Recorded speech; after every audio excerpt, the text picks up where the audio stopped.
Bom, pessoal, hoje nós vamos dar continuidade àquela pincelada nas ferramentas do desenvolvedor que os navegadores oferecem, né? Nós vamos usar aqui como modelo aqui, não é, o Chrome, mas essas mesmas funcionalidades estão disponíveis também em outros navegadores, né? No Firefox, no Edge.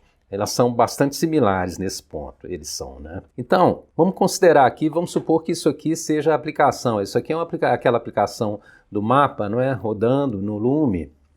Aí a primeira coisa, né, como a gente já viu, isso vale também para... Eu estou trabalhando aqui no Windows, né? No Mac vai estar escrito aqui no texto associado a esse post aqui. Então, uma primeira coisa que acontece, né, antes de entrar no mérito assim, do conteúdo que a gente vai abordar, é o posicionamento em que as ferramentas aparecem. Aqui elas estão aparecendo aqui embaixo, mas isso às vezes não acontece. Às vezes elas aparecem. Isso aqui pode ser configurado. Aqui elas aparecem, estou configurando para elas aparecerem no lado esquerdo, posso configurar para o lado direito. Posso também, até numa janela separada, ou seja, a aplicação fica aqui numa janela à parte e a janela com as ferramentas numa outra janela. Enfim, a gente vai usar aqui a configuração com ela aparecendo na parte de baixo aqui. Sobra mais espaço aqui, fica bom. Então, os sistemas web, não é? Eles tipicamente obtêm os dados remotamente, através de comunicação com um servidor. O navegador, então, o código que roda aqui no navegador, obtém dados usando os recursos da rede, de modo a poder trabalhar com as informações que a aplicação lida, não é? Essa comunicação, então, ela é fundamental no desenvolvimento de uma aplicação web. Geralmente tem a parte do servidor também, mas isso hoje a gente não vai tratar, não. Então, em termos de ferramenta do desenvolvedor, nós vamos trabalhar aqui hoje, mostrar só um pouco também, dessa guia network, que é a rede. É aqui que ficam as informações relacionadas com o comportamento da rede. As informações de rede elas são registradas depois que a ferramenta do desenvolvedor está aberta, não é? Então, presumindo isso aqui ser uma aplicação que está em desenvolvimento, a gente pode ou recarregar a página desde o início, ou então a gente pode, interagindo com ela, com a aplicação no ponto que estiver sendo trabalhado, né, a nossa interação mesmo vai provocar algum tipo de comunicação com o servidor. Muito bem. Aí é aqui embaixo, então, que ficam as coisas que interessam. Cada linha aqui corresponde a um recurso que foi obtido lá no servidor. Cada um desses aqui.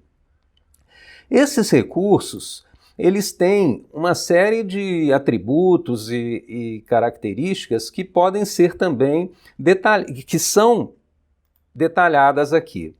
Ao selecionar aqui uma linha, eu tenho aqui quatro guias, não é? Uma mostrando aqui os cabeçalhos e o conteúdo da mensagem correspondente a esse item que eu selecionei aqui, né? Aqui é um conteúdo, no caso aqui, como é uma imagem, aparece a imagem aqui. Na aba Response, por exemplo, se eu venho aqui num item que aqui é uma mensagem que obteve um script, né, um arquivo JavaScript. Aí eu tenho também os headers, tenho o preview dele, que é o próprio script, a resposta também. E tenho também, vou voltar aqui num PNG, informações sobre o timing da mensagem. Então, selecionando aqui um item e essas abas aqui, a gente obtém o detalhamento das mensagens. No caso aqui da guia de tempo, né, timing, a gente tem aqui a medida, né, em milissegundos do quanto tempo o browser esperou para receber o primeiro byte associado à resposta dessa mensagem. Ou seja, é o tempo que ele levou para enviar e o servidor responder. E aí chegou o primeiro byte. Depois, um tempo para o conteúdo total da mensagem acabar de chegar. Então, são informações que podem ser relevantes aí durante o desenvolvimento, né? Quando a gente seleciona um item aqui... peraí. Essas linhas que aparecem aqui, como eu falei, correspondem a recursos que são obtidos. Estão vendo aqui que aparece aqui uma série de colunas? Essas colunas podem ser selecionadas. Por exemplo, se eu quiser aqui, ó, eu filtro quais colunas eu quero aparecer. Vamos supor que eu queira saber o endereço IP do servidor onde o recurso foi obtido. Então, eu seleciono aqui, por exemplo, essa coluna e adiciono. Posso adicionar também o método da mensagem, aí aparece a coluna aqui. Enfim, são muitas informações que podem ser úteis aí na análise, né, dessa comunicação. A gente vê aqui, né, dependendo da situação, o número de mensagens é muito grande, né? Então tem um recurso aqui, ó, que são os filtros, que podem ser bastante úteis. Por exemplo, se eu quiser, aqui todas as mensagens estão sendo selecionadas, mas vamos supor que eu queira somente as mensagens de script, ou seja, de JavaScript. Aí eu clico aqui nesse ícone aqui, ou então somente de CSS, somente de imagem, enfim, tem alguns recursos aqui para filtrar. A gente pode também filtrar escrevendo aqui alguma palavra. Essa palavra, então, nas mensagens que incluem essa palavra, isso serve como critério de filtro e pode também facilitar a análise. Esse recurso ele é sofisticado, eu posso escrever aqui uma expressão regular, complexa, ou então posso também fazer uma negativa. Por exemplo, eu não quero que apareça PNG, então eu escrevo tracinho, né, o menos PNG, vem todas as mensagens. Ao contrário, se eu escrever só PNG, aí aparece aqui as mensagens que contêm esse texto PNG. Enfim, são recursos assim que podem facilitar a análise, né? E por fim, uma outra característica muito interessante dessa parte é a simulação de problemas de rede. Aqui, nessa throttling, em inglês a tradução seria estrangulamento ou algo parecido assim, alguma restrição na rede. Na forma como está, com a seleção de no throttling, significa que é a rede do computador onde eu estou trabalhando, é ela que está valendo. Não é? Mas esse recurso, a ferramenta, permite algumas simulações. Uma delas é, por exemplo, offline. Eu coloco aqui em offline e se eu recarregar aqui, o sistema vai se comportar justamente simulando essa situação de offline. Agora, outra situação interessante é a de uma rede com dificuldade de comunicação, por exemplo, uma rede 3G lenta, não é?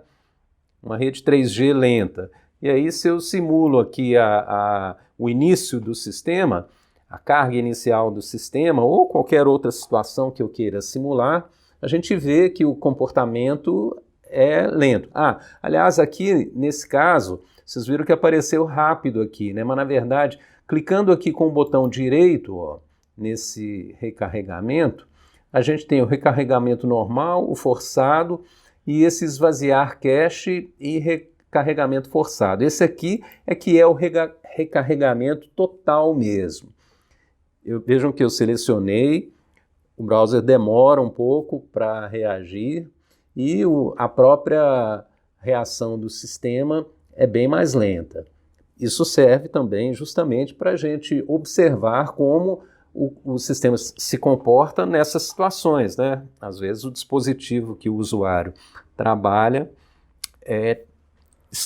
pode estar, né, numa situação de rede lenta. Bom, pessoal, eu acho que é isso. Como a gente tem falado, né, essas ferramentas, elas têm, assim, muitos recursos, é algo, assim, que vale a pena a gente estudar, né? Aqui nós só estamos dando uma pincelada nelas, mas é importante, né, a gente conhecer esses recursos, porque eles são realmente muito úteis. Ok? Muito obrigado e até a próxima.